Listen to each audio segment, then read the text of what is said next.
of the Spider Queen.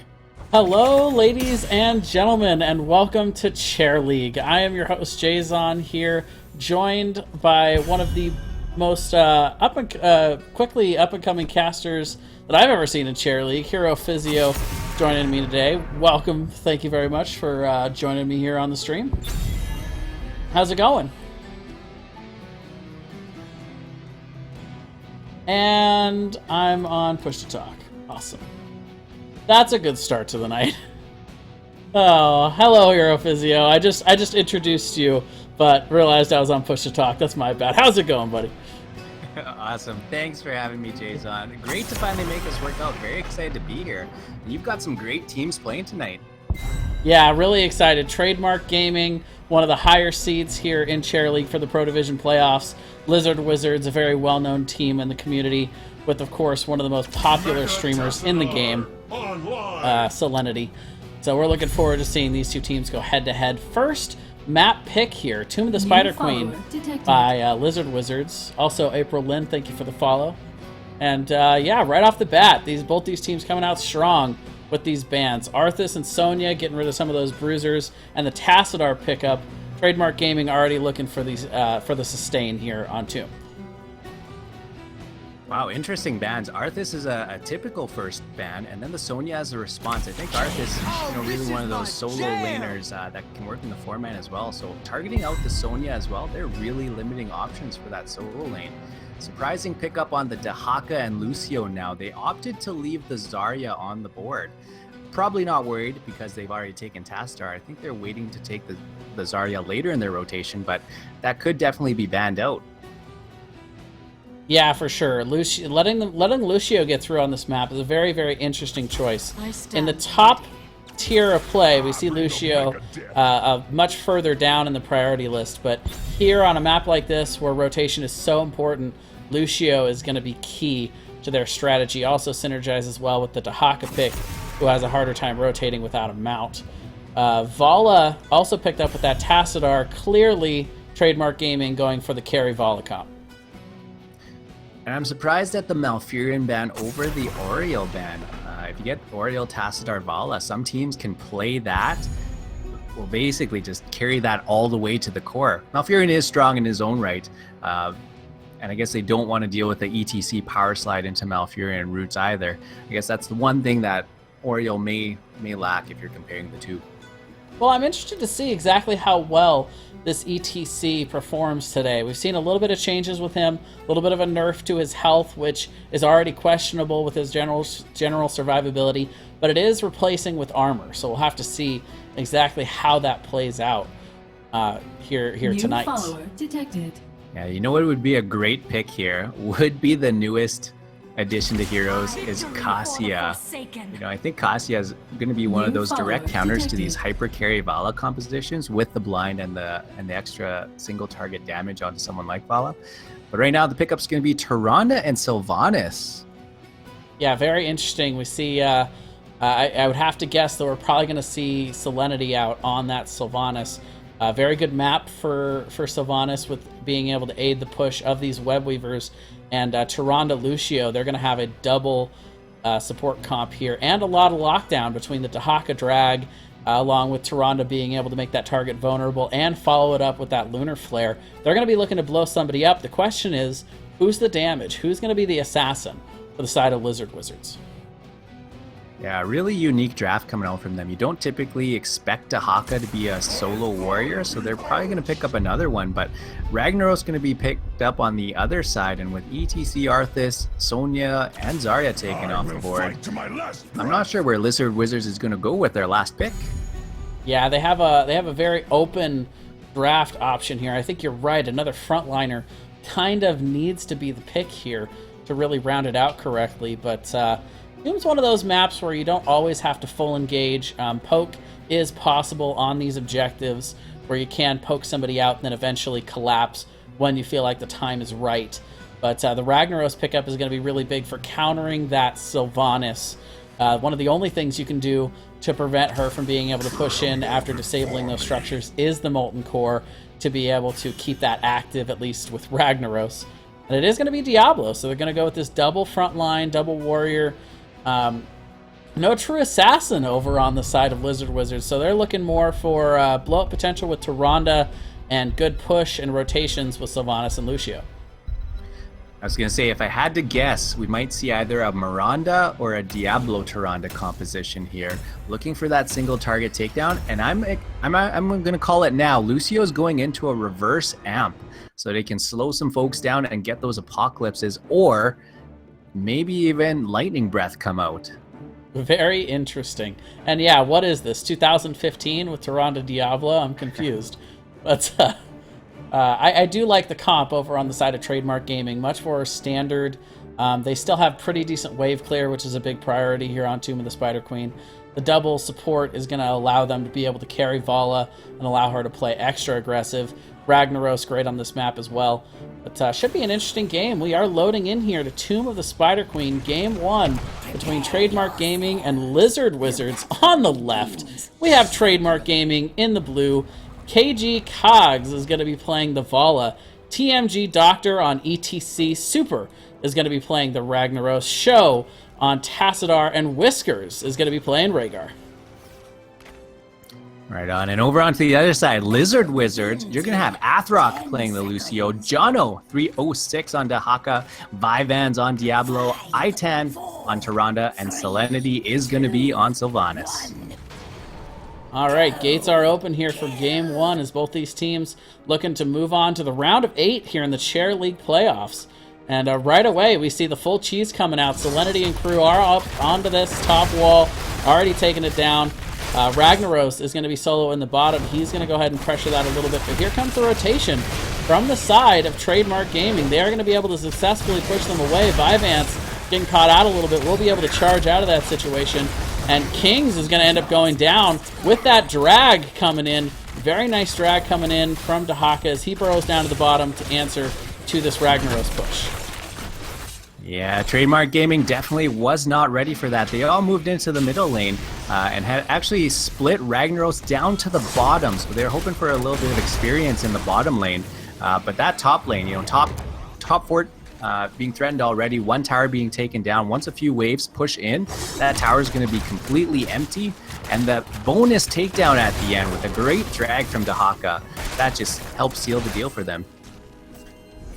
Yeah, very nice capitalization by them there on that drag. It really takes a good team to be able to synchronize and collapse there, especially when you don't have that trademark assassin, that Vala, that can just burst somebody down really quickly when you have them vulnerable. But clearly these guys have been practicing. They are working together as a team, and they're going to be able to get those kills even without an assassin. I think the damage that comes out is definitely underestimated when you have someone like Tyrande who is able to make them vulnerable. I guess in this case, she's actually taken Seasoned Marksman. I was going to say every few seconds. She didn't take the cooldown on it, but she is going to be able to put out some decent single target damage herself. And later on, when she decides to go with the Starfall, she's going to be able to do even more damage. Both teams prioritizing this 4-man rotation. Very classic Tomb of the Spider Queen on this top and mid rotation. So far being mostly dominated by Trademark Gaming. They've been doing most of the aggressive rotating, but both teams evening out here. Pretty much dead even on XP so far. Slight window there for level 4 for Trademark Gaming, but nothing that's going to really affect the game at all. And then both teams, of course, leaving that solo laner down in the bottom for Soak. I was worried about the wave clear for the team of Lizard Wizards. They really only have Diablo's Fire Stomp and Selenity's all of her abilities there for wave clear, but I guess they are keeping up, and I think that's all that they can hope for right now. Yeah, and this is, it's interesting you mentioned, we don't see a whole lot of seasoned marksman Tyrandes as Show does get flipped, but he'll be able to get his way on out of there with that invulnerability from Tass. But yeah, he's going to have some good, solid seasoned marksman stacks here on the Tyrande with that constant rotating here between these two lanes. Yeah, right now I think they actually have control of the turn-in points, even though they are supposedly behind on these rotations. They're actually going through the middle every time because Vivans is being so aggressive with those pushes. TMG Doctor is trying to power slide in, but whenever Vivans goes for that charge and that flip, I think they're really worried about the Tyrande follow-up right now. Got the charge coming in. They do get the stun and the flip out on TMG Doctor. However, the Lunar Flare going to miss there from Aiton. So they're not able to really capitalize on it too much. Selenity also going after Whiskers here, getting him pretty low. He's going to have to step back and get that chain heal out to bring himself back up. But you're right, the CC is really the difference here. It's Power Slide coming in from ETC, but there's a lot more CC potential and collapse potential over on the side of Lizard Wizards. So right now, Trademark Gaming having to be fairly careful in their play. Trademark doing a great job disrupting this turn-in, though. 0 gems turned in, and Athrock has been trying this entire time to turn in just his 7. Not able to do it. And there's the C combo coming out on TMG Doctor. Gonna get him down a little below half health, but he's gonna try to stay in. But Athrock will finally get that turn-in done, and Vivant's actually going for the final turn-in. They're going to be able to zone out here, are the side of Lizard Wizards, and the first set of Web Weavers will be going over to them here right around this level 7 mark. So very nice window of opportunity here for them as well, catching the level 7 early. Hopefully they can turn this turn-in into some real structural damage. The top lane is probably going to be their best bet, as it's already pushed in and there's only a single tower here. They can really empower these now. This is where Selenity and her Sylvanas can really start to do some work. If they even just focus on a single lane, even without spiders and web weavers, they should be able to take down an entire fort. And if not, in that lane, the rest of the web weavers elsewhere on the map will be able to get some value. Yeah, we're going to have to see Trademark Gaming get fairly aggressive here if they want to be able to do that. But with the blow-up potential of that Tyrande stun and vulnerability, that's going to be hard to do. ETC is going to go down, and that is going to be the second kill going over the Lizard Wizards. They're going to go ahead and actually abandon this mid-fort, even having the advantage there. They're going to rotate and realize that they can get a lot of value on the mid-fort as well, as the web weaver is pushed into that. And Dehaka going to go ahead and stay in the bottom for the soak. We do see the Molten Core coming out. The swing is actually going to catch Selenity. A ton of damage coming out. Will be able to Haunting Wave away, but the damage is still coming down. Trying to get out here, but already Lucio goes down. Whiskers will get in with that final bite, almost paying for it in the counter kill, but will be able to wolf his way on out of there. And a nice response there from Trademark Gaming, using the Molten Core in the mid to be able to save that fort, get a couple kills, and even things out here a little bit for them. Yeah, great play, great timing on the Molten Core from Super as well, catching a few in his Molten Swing and then getting that damage as they were retreating. They were already low and maybe overstaying in that mid lane a bit. I liked where their head was at. They were actually thinking of getting more towers down to get more experience and even taking down healing fountains so that they'd have an easier time in lane. But, you know, pushing a little bit too far forward, they nearly had the fort down, and I think they really wanted to stay and commit to that. Yeah, and this could be a rough spot here coming up for Lizard Wizards. They do have both teams really on the precipice of getting level 10 here, but these web weavers are going to help them push in a little bit. KJ K6, I don't know. Vala getting very low here. He's going to have to back up and get a little bit of healing as they do push in here. And these as these front walls go down, they're going to actually have a small window here where they have level 10. As these ultimates start to come into play, the question is, can they really utilize them? TMG Doctor, a little bit too low to be able to really engage here. So they're going to take a look at it, but nice defensive posturing here by Lizard Wizards. They're going to be able to poke this down. Dehaka also going down actually in that bottom lane, however, is Super doing a nice job pushing into that bottom lane. And will be cleaned up in the top, however. But level 10s are in here for both teams, Zero. Yeah, I caught the tail end of that at the bottom. Super actually using his Sulfurous Smash to 1v1 Dehaka there and catching him full on in the middle of that Sulfurous Smash to secure that takedown. Yeah, nice capitalization by Trademark Gaming in general, though. They are able to push through these two forts, get a lot of value in top as well, and get a nice XP lead going into the second half of this game. Wow, rip the dream. I just had a look at all of the heroics, and I got all 3 of them wrong. It's going to be Sound Barrier, Shadow Stalk, and it is going to be Apocalypse. I was hoping for big damage, big wombos. You're not going to have any of it today. Yeah, they're going for full sustainability here. They want to be able to just live through the majority of these team fights, and I don't know. It's very interesting. We'll have to see how it works out for them. Yeah, I was really thinking that they were going for that big burst, you know, that Diablo flip into the Tyrande stun, even silencing them out of it, and then, you know, pop in reverse amp, maybe even the lightning breath, and really just trying to blow people up. But they are going with more of that sustainable composition, and with those heroics, you know, in the early game, they had very, very good sustain. You know, Aphrock was able to keep everybody nearly at full health during those early rotations, and now it's going to be even tougher to take one of them down. Very sneaky rotation in there by the side of Trademark Gaming, but full-on engagement coming in here. So Furious comes down. ETC, however, is the first to fall. APOC only catching one, but Ragnaros is going to end up going down off the heels of that. It is a 2-for-0 exchange so far for Lizard Wizards as they are pushing in. They're using that Lucio to their full ability to push in there. They even shut down the fort, and while the Web Weavers are starting to push, they actually capture the mid fort. So getting fantastic value out of all those healing heroics. He actually had Lucio time it perfectly to negate almost the entire damage from Sulfurious Smash. The Rain of Vengeance really started it all off for them, you know, but being able to pop Apocalypse and even the Wailing Arrow, they were able to stop the rest of that burst damage from coming through and live through it, able to turn that around in their favor. Nice play by Athrock there in the top lane. First of all, getting away from that ETC stage dive, and then also being able to help Jono get out of that situation as well. 5-man push in the top lane as these Web Weavers start to go down. They are going to get the top forward out of this. But overall, for Web Weavers, getting 1 forward at this stage in the game, not ideal, but they do end up getting the 13 advantage off of it for them. Yeah, 13 will be nice. Top lane, opening it up, probably for later. This is going to go late game. Tomb of the Spider Queen always goes late game. But that top lane is going to be the boss thing, so having that opened up, if and when they are able to take a boss, they will have that push directly onto Keep, and maybe even onto Core. 78 gems here in the pockets of Blizzard Wizards. They're going to have to figure out a way to get in and get this done in terms of rotating and getting the cap here.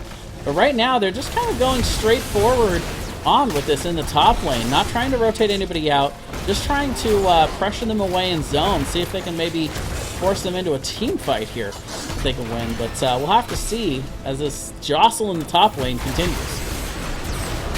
Yeah, really trying to deposit all their gems here. And, you know, worst case scenario here is that they lose all of their gems. Most of it is being banked on Vyvanse, who you really want to be the one up front zoning people out. And this is why they have such a hard time keeping them zoned out, is because Vyvanse would be able to push people around. But right now, he's actually going to be tucked away in the back. And we do see the ults coming down. Shadowstalk along with APOC. Sound Barrier also drops here. Jono's going to be the first to fall, though. Great Ancestral there by Whiskers. And we're also going to see the Sulfurous coming out is going to knock down Tyrande, and that's exactly what you were talking about there.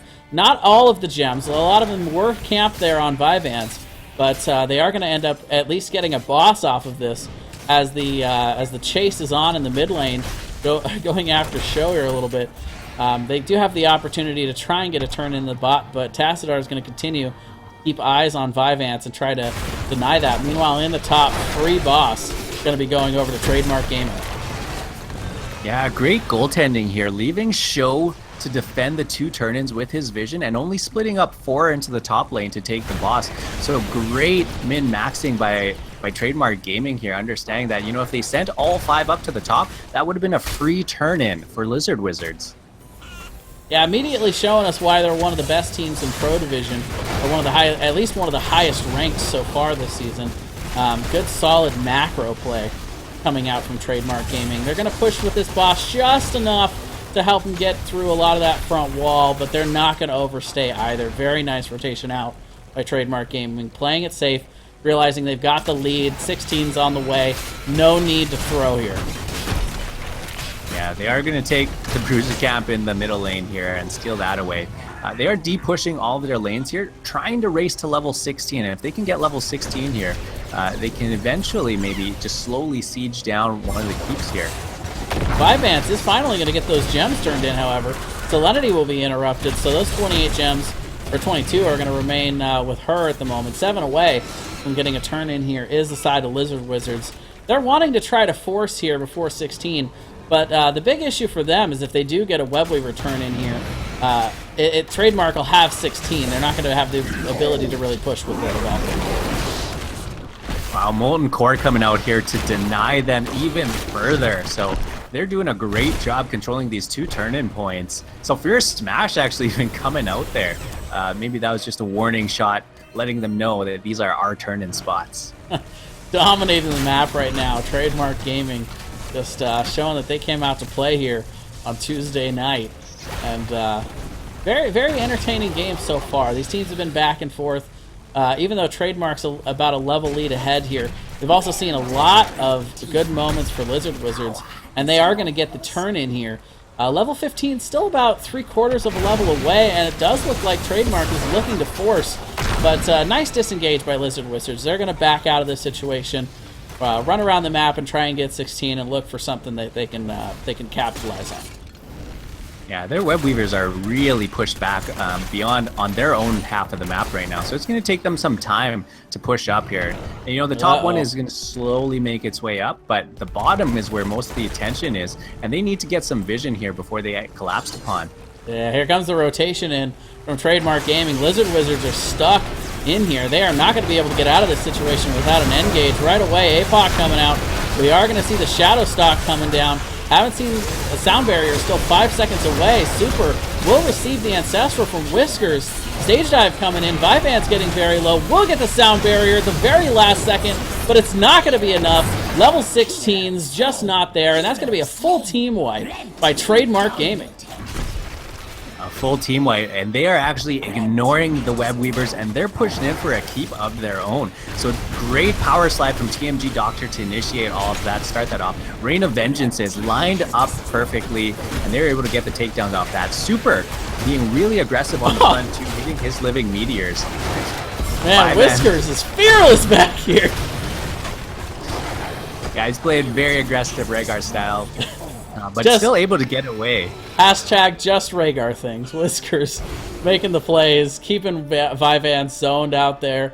Not even having to pay for it being thrown into the core. But that's 2-level lead here and the first heap of the game going over to Trademark Gaming as they clear up the web weavers. Their structures are still looking good. They've got enough gems to turn in. It's just a matter of this is their match to lose at this point. Yeah, they've got quite an advantage right now. And while they're taking this Bruiser Camp, we might as well talk about the builds coming out. Tyrande being one of interest. She ended up taking Seasoned Marksman, so as the game goes on, she will get stronger, and they should be able to focus down single targets a little bit better. But she went into Focus Attack, Lunar Momentum, Huntress's Fury for more attack speed, and then True Shot Aura. So she is really building into that damaged Tyrande style. Yeah, if I'm Trademark Gaming and I'm looking at that build, Tyrande is probably one of my first focus targets. But Jono getting focused down here will not be able to get the adaptation off in time, and he's going to get completely knocked out of this one. The poking war will commence, but this is going to be a 4v5 situation with a 2-level lead here for Trademark as they are going to try and secure this turn-in. And eventually we are going to see the side of Lizard Wizards zoned out here. Red Web Weavers are going to be coming out onto the map. Yeah, this is a scary place. Bottom lane already pushed in. That's going to be going directly onto the core here as middle and top keeps will be focused down. The other build that I wanted to highlight too here was actually Tassadar. You mentioned that Tyrande would be the one to be focused down. Tassadar actually went into nullification at level 13. And so that's going to reduce hero's damage by 75% for 4 seconds. So if Tyrande decides to move in and do all of her damage at once, I think Tassadar is going to be there to deny it all. And you called it, man. We got blue web weavers and the siege giants pushing down into the bot. So we do see Trademark Gaming focusing on the mid keep, which is going to allow that to start to pressure into core. Full 5-man defense squad here for Lizard Wizards. Vivant's getting poked down very low. We do see the Shadow Stalk coming out to try to provide a little bit of healing, but yet again, it's going to be Dahaka caught out as they are able to slide in on him and focus. The stage dive hitting all 4 remaining members of Lizard Wizards, and the push is in. Trademark Gaming will be able to come in. The core is falling 50%, and that is going to be it. Game 1 on Tomb of the Spider Queen going over to Trademark Gaming. GG. I didn't even see a stage dive anywhere in that game. It was like TMG Doctor was holding it for the right time. He hit 4 at the end there. Definitely well played by Trademark Gaming there. Definitely running the more standard composition compared to the unique runnings. And that might have been a point where I would have liked to see a Starfall come out to zone out and defend against those web weavers at that middle keep. I think they would have deterred a lot of Trademark Gaming from pushing in at that point. Yeah, it seemed like they had a little bit of a problem with finishing power. They would get many members pretty low over on the side of Trademark Gaming, but at the end of the day, Lizard Wizards, I think they just didn't have the finishing power to be able to get that 1 or 2 kills they really needed to be able to snowball those team fights in their way. Yeah, definitely not to take away from Trademark Gaming. They played an amazing game here. KJ Kags, 93,000 damage, being empowered by Show on Tastar, and a very aggressive Whiskers on Rhaegar. Yeah, that's the funnest style of Rhaegar, when you can really play him to his full potential back in the day when you could be super aggressive with him. So like in a comp like this with Tassadar, where he does have a little bit of extra backup, you can be a little bit extra ham on him and get a little bit more value from a lot of what Rhaegar brings to the table. But game number 2 is going to be coming up soon here. Trademark Gaming going to have the map choice to decide where they want to try to go to end the series. Lizard Wizards backs against the wall here. Playoff Live on the line in this game number 2. We'll have to see if they can force this into a game 3. Yeah, and I'd like to see Trademark Gaming continue to play standard. They've played basically a Tastar Vala composition, and nothing special about it. They had a Ragnaros ETC to round it out. And really, I think it's now up to Lizard Wizards to prove that they can beat the standard composition, or ban it out and make sure that they don't get this kind of a standard composition. So hopefully some adjustments in the draft phase, and hopefully just taking some of that power away from Trademark Gaming. All right, guys. Well, we're going to go to a quick break while we set up game number 2. We'll have it for you just in a few minutes. We'll be on Infernal Shrines, but we'll be back for game number 2 in this best of 3 series.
Infernal Shrines.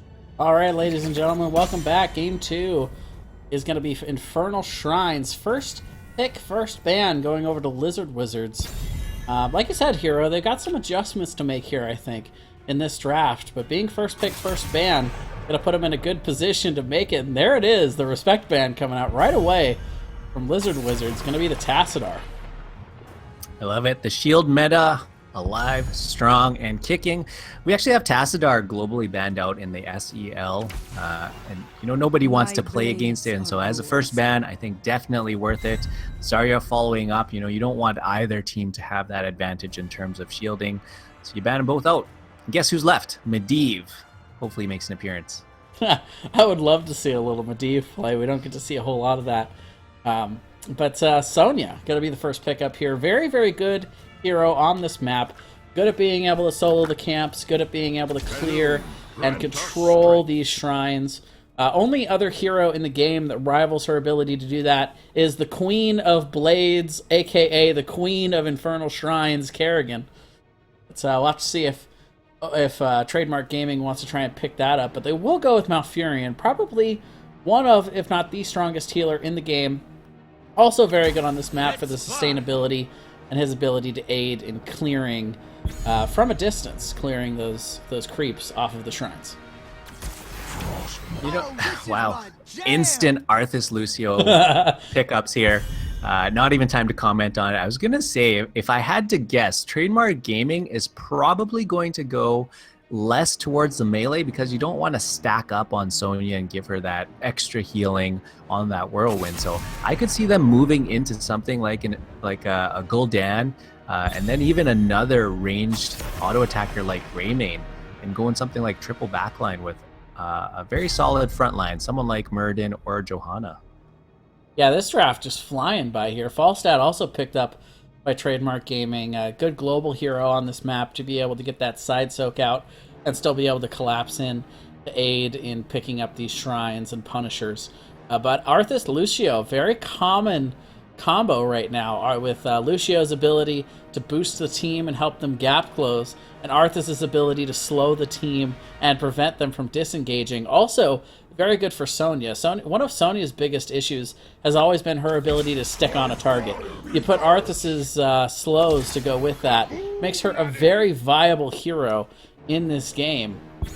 Meanwhile, Ragnaros and Muradin coming out, so we see the front line coming out for Trademark Gaming. But again, like you said, Ragnaros, a hero that still has the ability to do a decent amount of damage from a ranged position so that he doesn't always have to be stacked in there with that Sonya Whirlwind and that Arthas Cold and Brace. I would actually like to see them pick up the Gul'dan for the side of Lizard Wizards here. He actually gets nearly infinite mana and health from the Lucio here, and that would be a perfect pickup to help support that Arthas and Sonya. They can really go into anything after that, but chances are they'll probably want to pick up that Greymane to make sure that they have some consistent range damage as well. Yeah, a lot to like about Gul'dan on this map. A good solid wave clear, which is something that you really have to prioritize on this map. We used to see a lot of old school Johanna on this map just because of her ability to wave clear. Same kind of thing with any good AoE hero that is able to do their role well and still do that. But we are going to see Cassia coming out. Sylvanas also coming out with solid wave clear, but first Cassia game of the season, my friend. What do you think? I think she's really, really strong. Fend on the shrines is going to do great wave clear. And again, being paired up with Lucio, someone who's an auto attacker who relies on movement and, optimal positioning, Cassia is going to be empowered by this Lucio. I think it's a great pickup here. The Sylvanas pickup as well. If they can get one of these early punishers, well, I think they're going to push in with it. Yeah, Cassia's ability to stutter step is going to be really, really important here. As long as she's on the move, she's going to get that damage reduction. It makes her very, very hard to contend with. When you have the Lucio speed boost to go with that, it also makes it very easy for her to keep that gap closed to where she can chase you, keep moving, have the damage reduction, and still be able to kick your face in.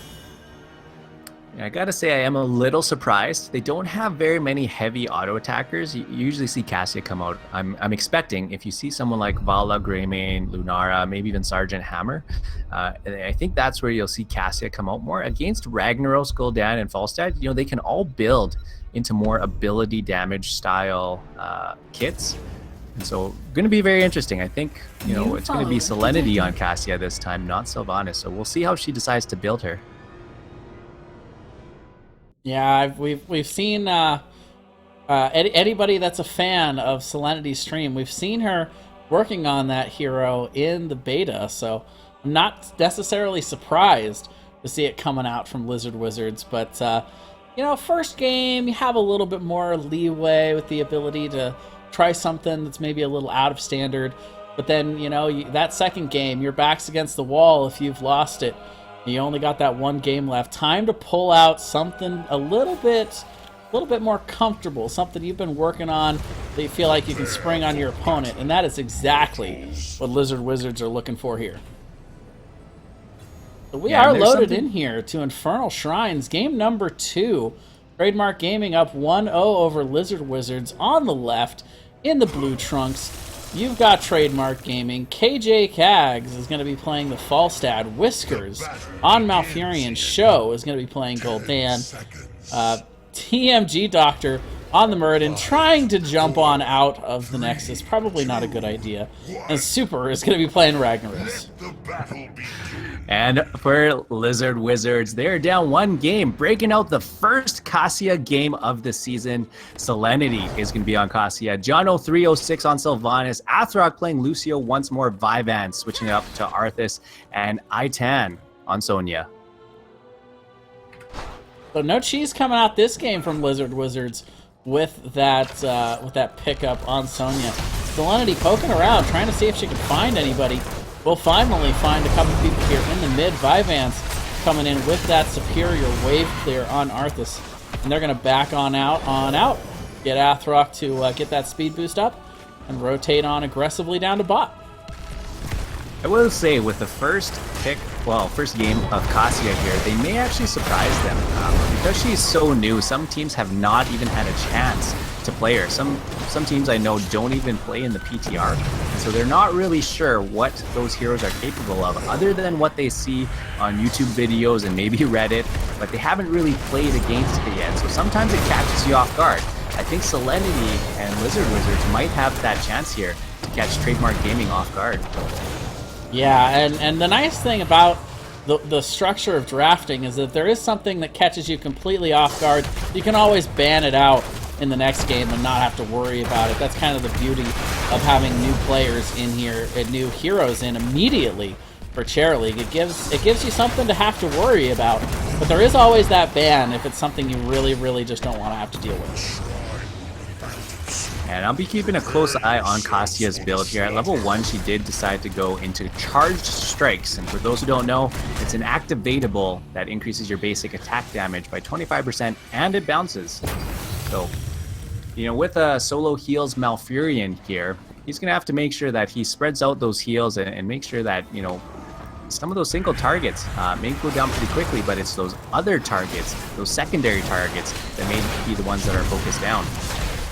Yeah, both teams going with a double support comp last game, but now both teams going with single support on this one. So it should be interesting to see these teams going blow for blow a little bit more on this one. Also, that level 1 talent from Solenity gonna be pretty useful on this map with that ability to spread out the little splash damage there from the basic attack. Vyvanse getting very low here as he goes out.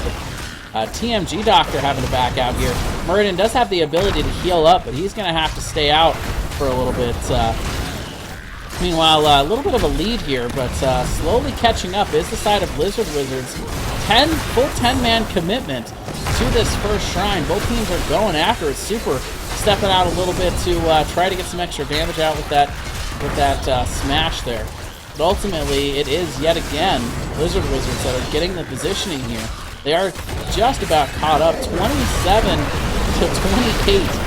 And both teams very close. We do see the Molten Core coming out here from Trademark Gaming, trying to clear some of these. TMG Doctor having to warp toss out here. and both teams poking back and forth.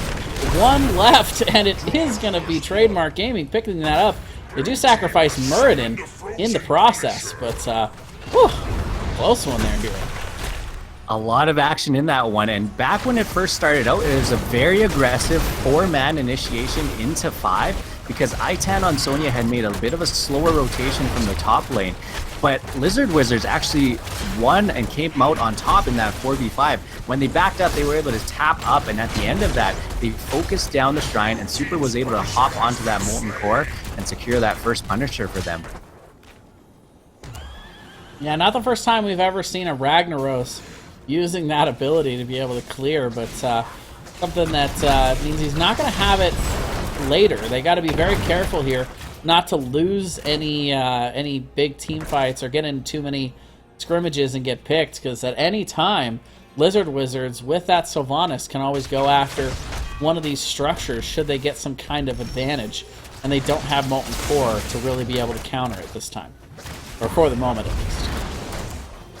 Yeah, a slight level 7 lead here. I don't know if Trademark Gaming will opt to push in. It's actually Lizard Wizards that are forcing the issue in the middle lane here.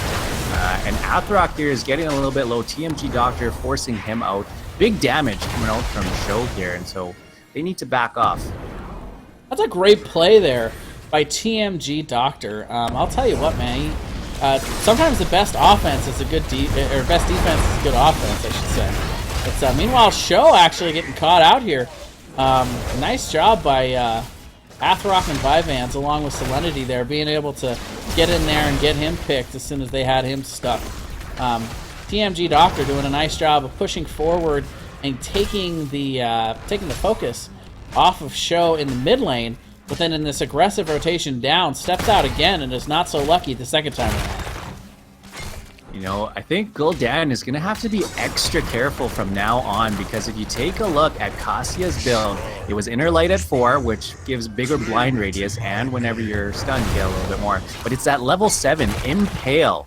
Enemies below 40% health take 50% increased damage. So Gul'dan, who's one of those heroes that you have to balance out your health and your mana, and you have to basically life tap to get mana. If you're anywhere below that 50%, Kassia's going to dive in and make sure she gets that takedown.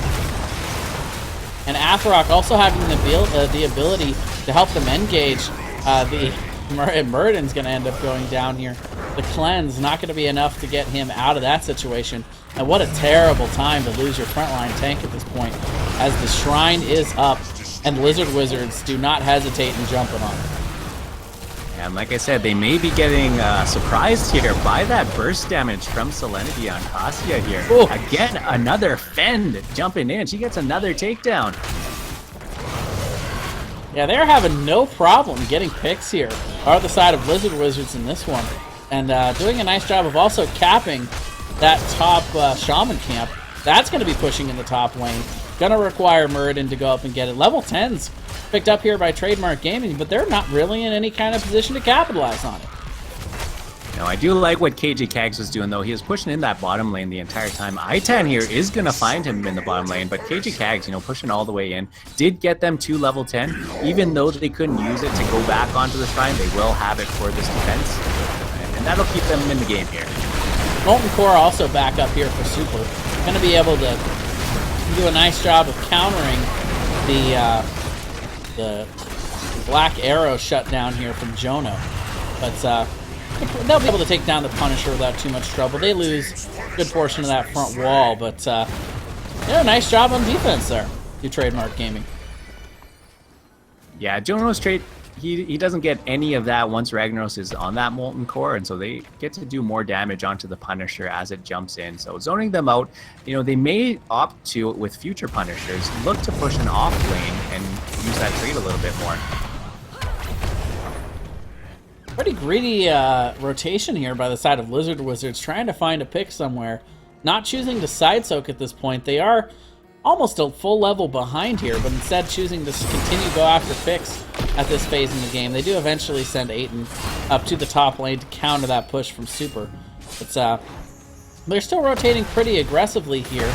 Are the side of Lizard Wizards still just kind of going with their strategy. They're looking to get people caught out, And they're going to find Showdown here in the bottom, but he'll be able to rotate out in time.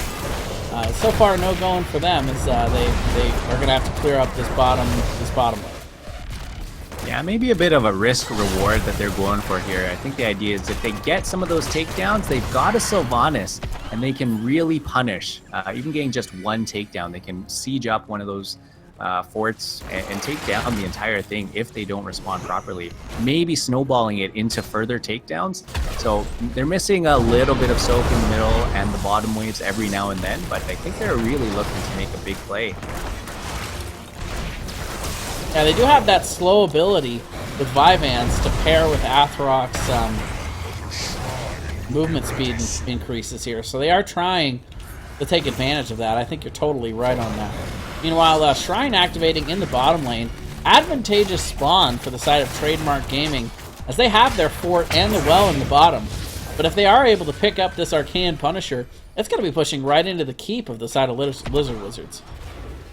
Yeah, they're going to pick up level 13 with Ragnarok soaking the middle and the rest of the team soaking bottom, so it's going to be 13 into 12. But I think this is a fight that Lizard Wizards are going to take, and I think they can still win. With their heroics, they've got Sindragosa, and for Cassia, it's got to be that ball lightning. Any heroic that does damage is going to be the one that's picked up right away. But she is already being low and forced out in the bottom. Yeah, no peel from the frontliners here in the bottom part of this fight. Sindragosa is going to come out. The leap actually missing Show there is going to get feared in return by Gul'dan, but Show is actually the first to fall here. Both teams getting kind of low. Vyvanse very low, but it is going to be KG Kags actually going down next. Cassia goes down from that Twilight Dream there from Whiskers, and Whiskers with the full-on flank here trying to get Athrok. He's going to end up getting turned on. He's going to pay for that in a big, big way. Not on Rhaegar anymore, my friend. Malfurion doesn't have those kind of playmaking abilities. They are able to, however, capture the Punisher in the process. But with 3 members down, Gul'dan just now coming back, I'm not sure how much advantage they're going to be able to take out of this hero. And Whiskers on any support. He plays like an assassin. He goes in. He actually got that beautiful Twilight Dream onto Cassia and just blew her up off the map. If he had level 16, he's going for that Moonfire build. I think if he had level 16 and chased Lucio, I think he would have been able to get that takedown, but in this case, chasing just a bit too far. So it will be a pretty easy defense here for the side of Lizard Wizards. Is pushing in on that keep front wall, but not even going to be able... Well, actually, we'll get one of the cannons down. But level 13 picked up for the side of Lizard Wizards. So at this point, Trademark Gaming looking to split soak, looking to get that XP, trying to win the race to 16. I think now we might as well... This is basically full Fend build coming out from Cassia. She takes Lunging Strike, so increasing Fend's range and area by 20% and the duration by 0.5 seconds. So she's going to be stabbing for a longer period of time, and I think she can afford to do that because you've got Vyvanse holding people in place or at least slowing them down to stay in that range. So I think she'll get a lot of value here out of her build. Yeah, Lizard Wizard still rotating around, looking to try and catch anybody out. Not having any luck there, but again, trying to force that fight before the 16s come in. They are going to find KG Kags up here, but Athrok not going to be able to do anything alone there. The barrel roll will come out to get him out of trouble, but they are going to rotate out and force this in the top lane. Going to force the camp capture here. So they are able to successfully steal the camp as Trademark Gaming not wanting to get in a fight pre-16 here. And that's a great play, forcing a fight when they're on even talent here. They've got double Fallen Shaman in the top. This is actually a 5-on-4 up top with Ragnaros down in the bottom lane. So they can afford to be a little bit more aggressive. I don't know if they'll go ahead and engage because now level 16s are picked up. Yeah, they got to be careful here. Still an entire level away from 16. This is the same trap that they fell into that really ended game 1, and it looks like they're gonna fall into it again. Vyvanse getting caught out here, already at half health. We do see the Sulfurous Smash come down, and all that damage gonna be taking down Arthas here first. Twilight Dream coming out, the Gust to isolate, Cassia falls, and they are still going ham here. TMG Doctor low, but no fear as they are able to push them out of here. Not going to be a game-ending fight. However, Trademark Gaming doing a nice job taking advantage of those level 16s yet again here in Game 2. Yeah, Lizard Wizards staying up in the top lane. They had disengaged safely and they were behind their forts, but then they made that rotation towards mid, and then that's where they got caught. And it was TMG Doctor who was able to body block Vyvanse there. Great Sulfurous Smash from Super to clean things up.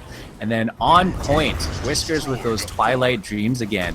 That time catching 3 in that one, and then a couple extra Moonfires just for good measure. Yeah, who says supports can't carry? Come on. Whiskers doing it all day here.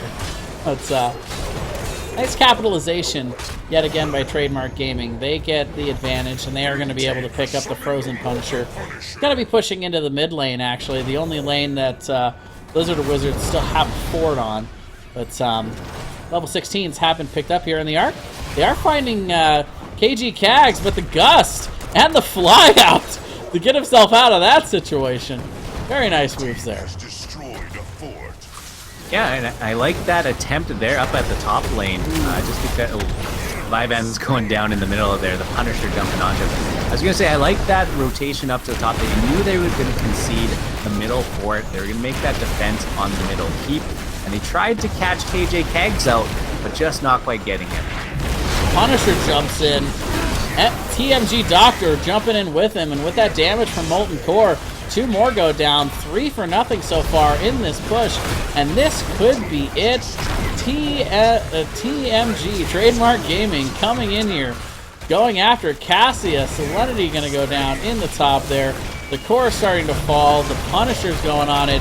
GG being called out by Captain Vyvanse, and that is going to be it. 2-0 series going over to Trademark Gaming. They are moving on to the top 8. GG, well played by both teams. Fantastic finish for the side of Trademark Gaming there. Yeah, that's really the hallmark of a solid Heroes of the Storm team. When they can get an advantage and just continue to push that advantage all the way through until they just win the game. And that they just never let go of those advantages once they got them in either one of these games. Yeah, Trademark Gaming really followed up well. I think that would be my takeaway for this one, was that, you know, even when the Punisher made a jump, Muradin with his heavy impact was able to leap on top, and then you'd have Malfurion follow up with Roots, Moonfires, Gul'dan would throw all of his damage, and even Sulfurous Smashers were on point as well. So everybody following one right after the other. Yeah, I gotta give a lot more credit to Lizard Wizards in this one. I think they made some really nice adjustments from Game 1. I really liked the Cassia play. You know, they were doing very good early. They gotta stop falling into that trap for those down talent tier fights, though. I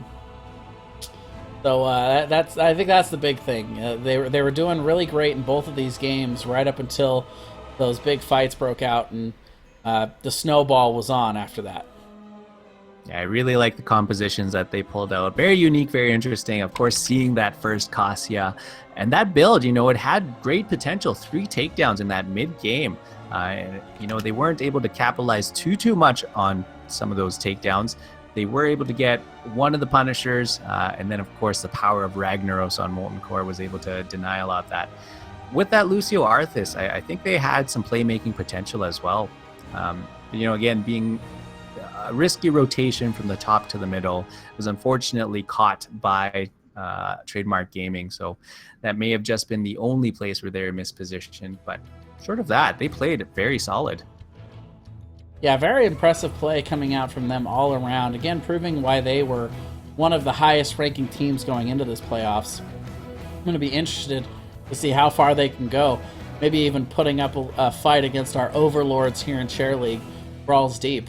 Somebody's got to go against them at the end of the day. But we are going to see if we can get one of the members of Trademark Gaming in here for a little bit of an interview. Do you mind sending me a link to the Discord channel here? Oh, absolutely. I have not had the pleasure of... Oh, here we go. I got it. Instant invite. That's easy. There you go.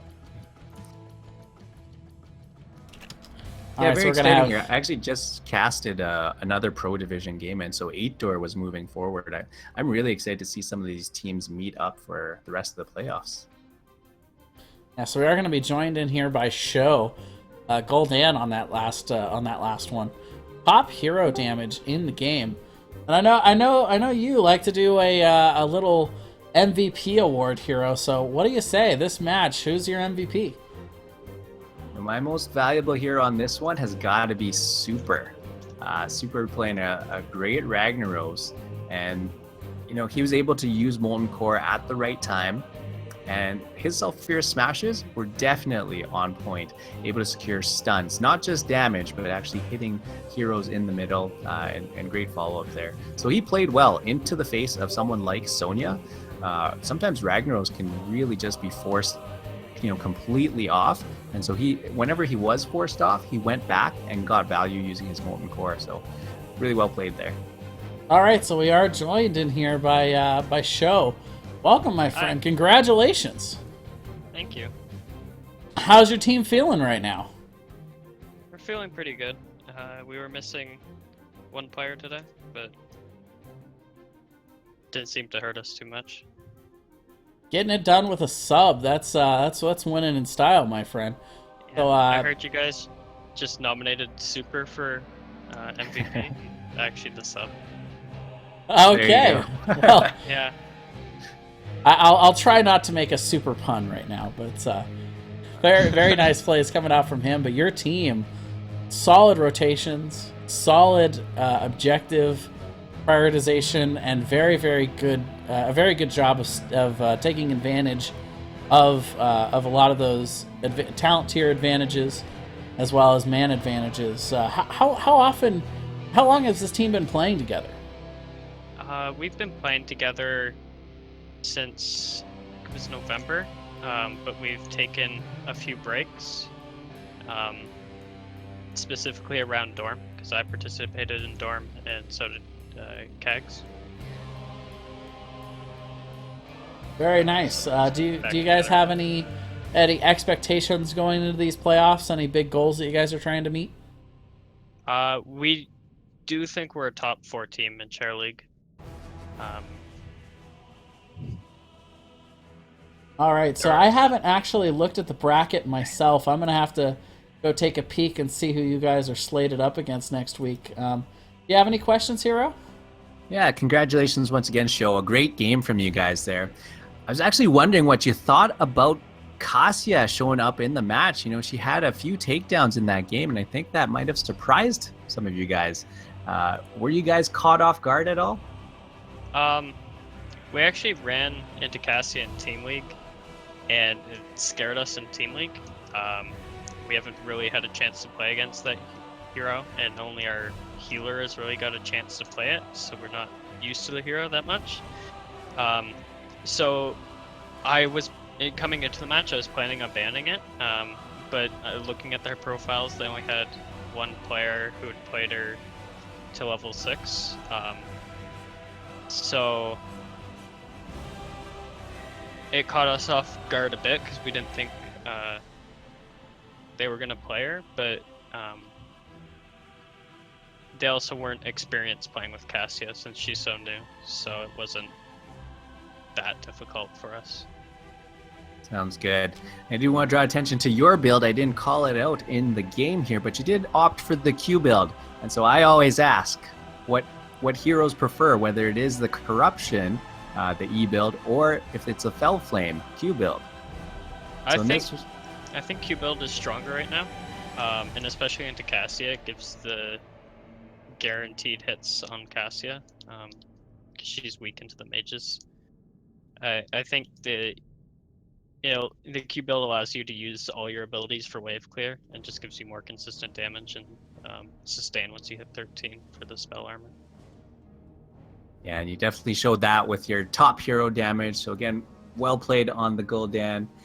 Thank you.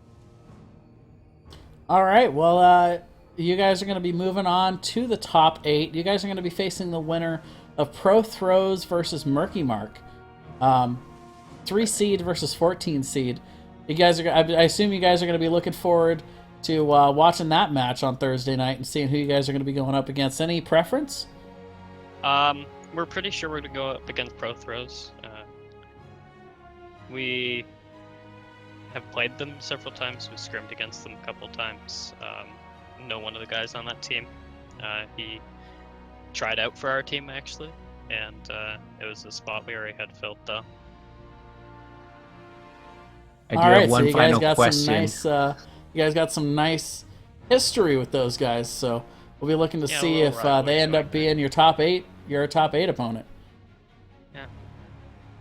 One final question for you. Will we see Probius from you guys? I